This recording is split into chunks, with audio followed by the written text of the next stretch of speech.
오늘의 사연 시작하겠습니다. 올해 38살 남자입니다. 어디부터 이야기를 해야 하는 건지 정말 막막하네요. 아내와는 결혼한 지 3년째입니다. 6살 연하의 아내를 얻었다고 친구들한테 전생에 나라를 구했냐는 농담도 자주 듣고 했는데 세상에 어떤 나라를 구한 건지 아내보다 2살이나 더 어린 처제와 이런 상황이 생기게 되고 말았으니 이게 복이 터졌다고 해야 하는 건지도 모르겠네요. 아내한테 아래로 동생이 한 명 있습니다. 저한테는 처제이지요. 사실 연애를 워낙에 짧게 했기 때문에 결혼 이야기 오고 가기 전까지 아내한테 동생이 있는지도 몰랐습니다. 연애 초반부터 이미 결혼을 전제로 만나고 있었기에 아내가 저한테 먼저 부모님께 인사드리기 전에 동생을 먼저 소개시켜주고 싶다고 해왔습니다. 그때 처제를 처음 보게 되었습니다. 아내와는 터울이 2살이나 차이가 나는데 오히려 옷 입고 다니는 거나 말수도 별로 없고 기품 있는 행동거지를 보면 아내보다는 처제가 더 언니 같았습니다. 2사람이 성격이 서로 상극인 것 같은데 오히려 그래서 그런가 잘 지내더라고요. 둘이서는 정말 죽고 못 산다고 할 정도로 가까운 사이랍니다. 그 뒤로부터는 처제하고 셋이 같이 해서 자주 다녔습니다. 제 취미가 캠핑입니다. 자연 깊은 곳까지 들어가서 고생하는 캠핑은 아니고 캠핑장에서 텐트 쳐놓고 불 피워놓고 앞에서 불 구경하면서 멍 때리는 걸 좋아하거든요. 그런데 이왕 하는 김에 장비도 사고 이것저것 인터넷으로 배워서 하다 보니 캠핑 가서도 맛있게 식사 준비해서 먹고는 합니다. 혼자 갈 때는 그냥 브루스타 가져가서 삼겹살 구워 먹고 컵라면 한 개로 간단하게 때우고는 했는데 연애를 하다 보니 잘 보여야 한다는 생각에 이것저것 배우게 되더라고요. 다행히 손재주도 있고 해서 하는 요리마다 다 맛있었습니다. 그런데 캠핑 가서 이렇게 놀고 오는 걸 아내보다는 처제가 더 좋아했어요. 조용조용한 성격이라서 저는 처제가 오히려 이런 액티브한 활동을 좋아할 거라고 생각하지 않았는데 맑은 공기 마시니까 기분 전환도 되고 너무 좋다고 하더라고요. 명랑쾌활하고 분위기 띄우는 성격인 아내는 오히려 술을 잘 입에 대지 않아요. 그런데 처제는 보니까 술도 잘 마시고 해서 캠핑 가서는 이리저리 참견하느라 피곤해 지쳐서 아내가 먼저 잠에 들었고 처제와는 밤늦게까지 같이 대화 나누면서 술 한잔하고 그랬습니다. 연애할 때는 그렇게 자주 봤습니다. 한 달에 많게는 10번도 넘게 본 적도 있을 정도였으니까요. 6살 연하의 아내도 미모가 상당하지만 그보다 더 어린 처제의 미모는 말할 것도 없었습니다. 빈틈 하나 없어 보이는 엘리트 여직원 같은 느낌이었거든요. 그래서 제가 미녀 2명을 이끌고 캠핑장에 나타나면 가족 단위로 온 사람들은 그냥저냥 하지만 저처럼 어떻게 여자랑 잘해보려고 캠핑장에 온 사람들이 은근 저를 부러워하는 눈초리를 보이기도 했습니다. 그럴 때면 어깨도 우스해지고 콧대도 높아지고 괜히 인생의 승리자가 된 것 같아서 기분이 좋았거든요. 그런데 막상 결혼하고 나니까 처제하고는 자주 만나지 못하게 되었습니다. 심할 때는 설에 한 번 보고 추석 때 한 번 보고 그랬던 해도 있었으니 정말 연애할 때 한 달에 10번도 넘게 보던 사이인가 싶을 정도로 멀게만 느껴졌어요. 그렇다고 해서 제가 그때 처제한테 딴 마음이 있었거나 한 것도 아니고 그 당시에는 아내와 신혼생활 달콤함에 젖어 꿀이 떨어지는 상황이었으니 처제 몇 달 못 본다고 해서 아쉬울 것도 없는 상황이었습니다. 아무튼 그렇게 몇 달 만에 다시 만난 처제한테 요즘 통 보기 힘든데 바쁜 일이 있냐고 물어봤었습니다. 그런데 처제가 이제 형부도 결혼했고 그런데 어떻게 자기가 저한테 캠핑을 가자고 말을 하겠냐 하더군요. 듣자 하니 처제는 캠핑을 저랑 처음 갔던 거였는데 캠핑의 경험이 너무 좋았었다고 하더라고요. 그래서 그렇게 저희 따라다니면서 캠핑을 다녔던 거였고요. 그런데 저희가 결혼을 하고 나니 왠지 2사람이서만 시간을 보내야 할 것 같은데 자기가 방해하는 건 아닌가 싶은 생각도 들었다고 하더라고요. 자기가 캠핑을 좋아한다고 해서 신혼부부인 저희가 처제 때문에 매번 어디 놀러 나갈 때마다 캠핑만 갈 수도 없는 노릇 아니겠냐고 하면서요. 그때는 처제가 이제 형부도 결혼했고 라고 꺼낸 말의 의미를 깊게 생각하지 않았습니다만 이제 와서 생각해보니 제가 결혼을 안 했었다면 계속 저랑 같이 다니고 싶었던 게 아닐까 하는 생각이 드네요. 아무튼 처제는 삶에 지칠 때마다 스스로를 치유하는 시간이 필요했다고 합니다. 그런데 상쾌한 바깥 공기, 초록의 향기와 불 앞에 멍 때리고 앉아서 혼자 사색에 잠길 수 있는 시간까지 있는 캠핑이 그렇게 좋았다는 거지요. 저희가 결혼하면서 처제도 언제까지 저한테 의지할 수가 없으니 스스로 힘으로 해보자고 하여 캠핑 동호회에 가입을 했다고 하는 겁니다. 저는 사실 동호회에 대해서 좋은 인상이 없거든요. 특히나 혼성으로 하는 동호회는 더더욱이 그 뒤에 숨겨진 꿍꿍이가 있다고 생각했습니다. 처제가 자기 관리를 워낙 잘하기도 하고 어른스럽기도 하지만 아직 나이도 어리고 하니 세상 물정을 몰라 속이 시커먼 놈들한테 당해 마음의 상처를 받을 수 있지도 않을까 하는 걱정도 되기 시작했습니다. 하지만 처제가 정한 건데 제가 감나라 배나라 할 수도 없는 노릇이고 그냥 조심하라고 했지요. 아니나 다를까 처제는 동호회 활동을 시작한다고 저희에게 말한 이후로 몇 달이 지나지 않아서 자기도 애인이 생겼으니 넷이서 같이 캠핑을 가도 재미있겠다는 이야기를 꺼내왔습니다.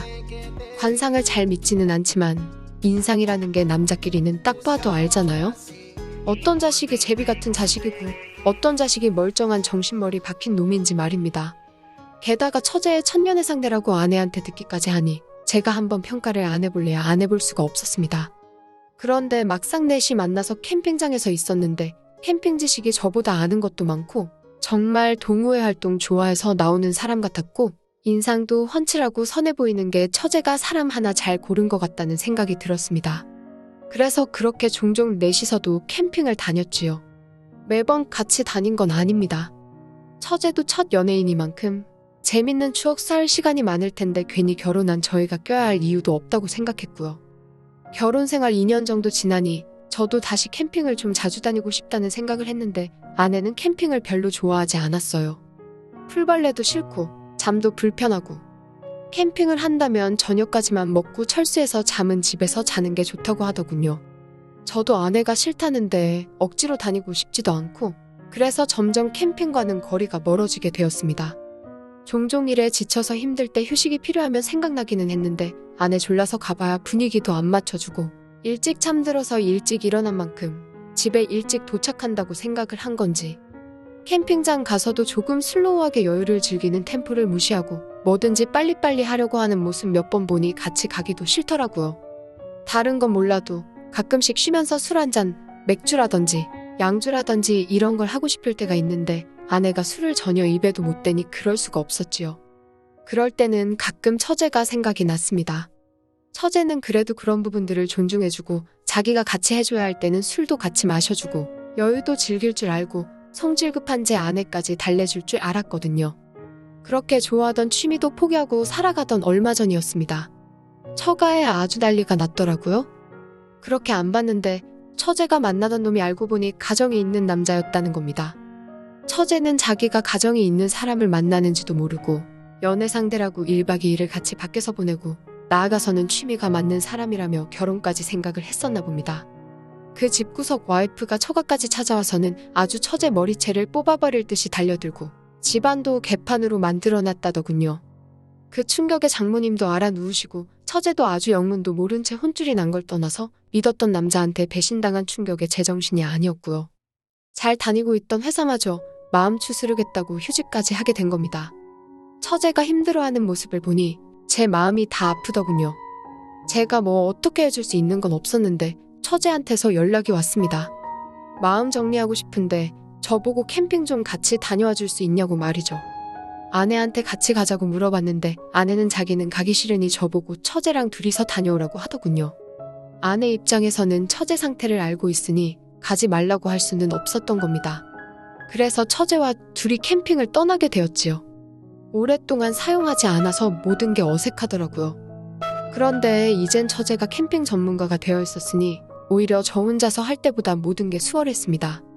매번 가던 거 생각해서 평소보다 일찍 출발했는데 처제가 도와주니 준비가 오히려 금방 끝나서 시간이 남더군요. 그래서 예상보다 술을 일찍부터 마시기 시작했습니다. 술이 한 잔 두 잔 들어가기 시작하니 처제가 처음으로 제 앞에서 흐트러진 모습을 보이기 시작했어요. 자기 언니보다 어리지만 자기 앞가림은 본인이 더 잘한다고 생각했었다고. 학력도 회사도 전부 다 자기가 언니보다 뛰어난데 정작 남자 보는 눈이 없었다. 공부 잘해서 뭐하냐고. 세상 물정 하나도 몰라 이용당하기만 했다고 하면서 자책을 하더라고요. 처제한테 그 남자가 작정하고 숨긴 건데 처제가 그걸 어떻게 아느냐고. 너무 자책 말고 슬퍼 말하라 하고 위로해줬습니다. 사실 오랜만에 캠핑이고 오랜만에 마시게 되는 술이라 나름 기대를 했는데 이거 시작부터 처제 우는 소리나 듣고 있어야 되고 아내 없이 저만 운 걸 금세 후회하게 되었습니다. 술이 좀 들어가자 처제가 소리내서 울기 시작하니 그 상황은 더 심해졌지요. 그럴 확률은 거의 없지만 캠핑이 취미인 우리 처제를 속인 그 자식이 마침 이 캠핑장에 올 수도 있을 테니 자리를 최대한 구석자리로 잡은 상황이었던지라 크게 문제가 될 일은 없었지만 그래도 주변에 다른 캠핑 온 사람들이 이 상황을 오해하지 않을까 싶어서 처제에게 일단 밤 공기가 차니까 텐트 안에 들어가서 술이나 마시자고 하고 안으로 데려갔습니다. 여전히 텐트다 보니 방음에 취약하기는 하지만 그래도 적어도 남들이 오해하는 상황은 만들지 않을 수 있을 거라고 생각했는데 그게 저의 오산이었습니다. 처제는 오히려 실내에 들어오고 나니 이제는 저에게 들이대기 시작하더군요. 그 남자를 만난 게 내 잘못이다. 캠핑이라는 새로운 세상을 보여줘서 그런 거 아니냐 하면서 능숙하게 텐트도 치고 음식도 해내고 여유도 즐기는 그런 모습이 자기가 생각하는 이상형에 가까웠고 그래서 자기도 저 때문에 캠핑 다니는 남자를 만났다고 하는 겁니다. 그러면서 자꾸 자기를 책임지라고 하면서 이제는 텐트 안에서 소리를 고래고래 지르며 주정을 부리기 시작했네요. 캠핑장 가보신 분들은 알겠지만 아무리 자리를 구석진 곳으로 해놨다 하더라도 워낙에 조용한 분위기다 보니 저녁에 일찍 자는 분들한테는 조금의 소음도 큰 신뢰가 될 수 있습니다. 어찌나 당황스럽던지 처제 입을 막으려고 가까이 다가가서 진정 좀 하라고 하는 순간 처제가 제 몸을 끌어당기더니 조금 말하기 민망한 상황이 되더군요. 그러면서 처제는 펑펑 울어서 살짝 젖어있는 눈망울로 이렇게 만든 건 제 책임이니까 저보고 책임을 지라는 겁니다. 술도 조금 들어갔겠다. 차라리 이렇게 해서 처제를 조용하게 만드는 게 맞는 건가 하는 생각도 들고 그대로 자제하지 못했네요. 적어도 처제가 주변에 민폐 끼치는 걸 막았으니 다행스러웠다고 해야 할까요? 우는데 운 힘을 다한 건지 처제는 얼마 안 있어서 조용히 잠들더라고요. 아내한테 전화해서 술 깨면 출발하려고 했는데 처제가 너무 깊이 잠들었다고 저는 차에서 잘 테니 아침 밝으면 바로 오겠다고 연락하고 다시 텐트 안으로 들어갔습니다. 아침에 처제랑 같이 일어났는데 처제는 아무 일도 없었다는 듯이 자연스럽게 행동하더군요. 저도 어렴풋이 눈치는 채고 있었습니다. 애초에 처제는 그 남자를 좋아했고 배신당해 상처받은 게 아니라 저한테 마음이 있었다는 사실을 말이죠. 두 사람은 캠핑장에서 돌아오는 차 안에서 아무 말도 나누지 않았습니다. 그저 차 안에서 서로 두 손을 꼭 붙잡고 있었을 뿐입니다. 처제와는 그 이후로 만나지 않았습니다. 먼저 연락이 몇 번씩 오기는 했지만 연락도 싹 다 무시했습니다. 아내한테 미안한 것도 있고 아무리 생각해도 여기서 내가 잘해야지 하루 일을 가지고 좋다고 정신 못 차리고 있다가 이미 넘어버린 선이지만 재활용도 불가능한 인간 쓰레기가 돼버리는 건 아닐까 걱정도 되었거든요. 처제는 제가 회사에 있을 시간에만 골라서 연락을 했어요. 제가 집에 있을 시간에는 아무래도 아내도 집에 있을 테니 돌이킬 수 없는 일이 일어나지는 않을까 나름대로 저를 배려해주고 있는 거라고 생각했습니다. 하루는 처제가 회사 앞까지 찾아온 적도 있습니다. 주변에 보는 눈도 있는데 왜 이러냐면서 처제한테 화를 냈지요. 처제는 저한테 꼭 해야 할 말이 있다고 하더군요. 저는 머리끝까지 화가 나서 처제한테 그날 일은 솔직히 처제가 잘못한 거라고 그런데 이렇게 불쑥 나타났다가 큰일로 번지게 되면 책임을 질 거냐고 호통을 쳤지요. 처제가 무슨 말이 하고 싶어서 찾아왔나 본데 제 반응을 보더니 처제도 자기가 책임지기 위해 왔던 거라고 저한테 역으로 호통을 치더니 김샜다고 돌아가겠다 하고 그냥 가버렸습니다. 돌아가는 처제의 발걸음에 무언가 위기의식을 느껴서 처제를 붙잡을까도 했지만 저도 이렇게 시달릴 바야 그냥 다 같이 망해버리자 하는 생각을 했나 봅니다. 그날 집에 퇴근해서 정말 두려움에 부들부들 떨었는데 예상했던 것과는 달리 아무 일도 없었습니다. 처제도 그냥 홧김에 그렇게 말만 하고 떠나간 줄 알았지요. 그리고 다음 날이었습니다. 처가에서 아주 난리가 났습니다. 처제가 편지 하나만 남겨놓고 집을 나가버렸거든요. 편지에는 자신은 곧 한 아이의 엄마가 될 몸이며 그 아이를 혼자 책임지기 위해 떠나는 거니 찾지 말라는 내용이 있었습니다. 식은땀이 다 나더군요. 시기적으로 봤을 때 처제의 아이가 먼저 만나던 그 남자의 아이일 수도 있습니다. 하지만 아무도 모르는 일이지요. 그리고 그 뒤로 처제와 연락이 닿은 가족들은 아무도 없습니다. 벌써 1년이 다 되어가니 아이도 태어났을 거예요. 진실은 아무도 모르는 일이지만 요즘 일을 하다가도 그 생각이 나면 아무것도 손에 잡히지 않고 그냥 한숨만 절로 나옵니다. 워낙에 똑똑하고 능력 있는 처제였으니 어디 가서 밥 굶고 다니진 않을 겁니다. 하지만 처제가 언젠가 마음이 바뀌어 다시 나타났을 때 그때 무슨 일이 펼쳐질지 상상해보면 정말 숨이 안 쉬어질 때도 있을 정도로 정신적으로 시달리고 있습니다. 대체 어떻게 해야 하는 걸까요? 그냥 넘기기엔 이미 너무 멀리 지나온 것 같습니다. 또 찾아주셔서 감사합니다. 매일 새롭고 흥미로운 사연으로 찾아뵙겠습니다. 구독과 좋아요 잊지 마시고 다음 사연으로 다시 찾아뵙겠습니다. 감사합니다.